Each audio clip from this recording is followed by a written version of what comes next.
30/1 kita tanam lagi 5 pokok mesta.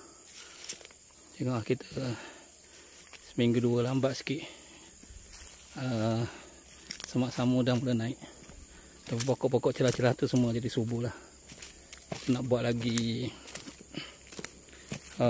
pasang tube ni untuk aliran yang sebelah kanan pula. Nampak alhamdulillah subur kita punya pokok. Ada yang efek untuk banjir baru ni ada 1, 2, 3 sahaja. Yang lain semua hidup subur balik. Pucuk-pucuk semua ada belaka. Alhamdulillah. Alhamdulillah. Pokok jambu tu yang ujung tu pun keluar pucuk balik. Mempelam apa dia ni harum manis. Harum manis okey. Alhamdulillah.